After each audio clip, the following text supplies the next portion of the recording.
get cooking, cooking with Becky. Hi, good morning everybody. So you're wondering what to make for dinner tonight? I've got an idea. And now's the perfect time to do it. Just get it in the slow cooker. It'll cook all day. Your house will smell wonderful and everybody's going to love dinner. We're doing a pot roast today. My family happens to love pot roast. It's, you know, kind of the stick to your ribs kind of meal. Everything's all in one pot. But I'm always looking for new, different recipes. So I've got a new one for you today. It's called a ranch pot roast recipe. So let's get to it. Okay, so we're starting out with a 3 to 5 pound chuck roast, or whatever kind of roast is on sale. I like to do a big one because I like the leftovers, and when you're doing them in a slow cooker, those roasts really, the beef roasts really tend to shrink up. So do a nice big one.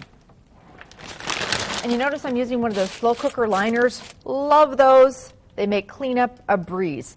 I love my slow cooker because if you're not going to do this today, this is also a great recipe to do during the week. Get up just 5 minutes earlier, throw it all in the slow cooker, go off and do your thing. The kids go to school, you go to work, run your errands, come home, dinner is done. So this is a great recipe for a Sunday or during the work week. Okay, so roast is in the slow cooker. Now we're basically going to open 3 different packets. 1 packet of dry Italian dressing, and that just goes right over the roast. 1 packet of brown beef gravy mix, again, right over the roast for a great beefy flavor. And then we called it a ranch pot roast, so we've got 1 packet of dry ranch dressing or dip. Either one will work fine. Again, right over the roast.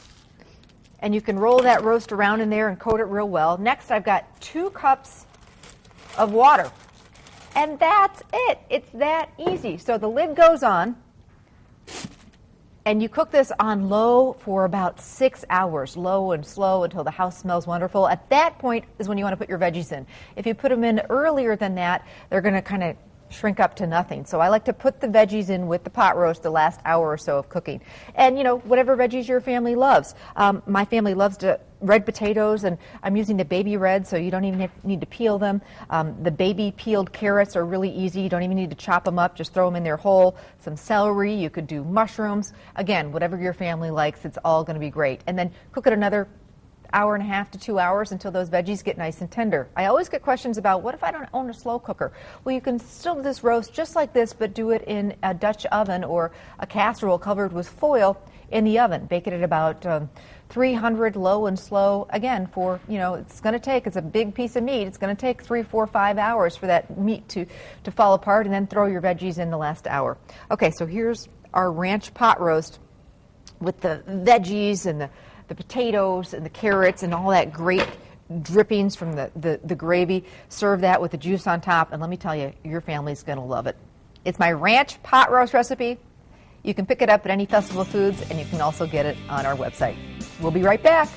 You're watching Good Day Wisconsin.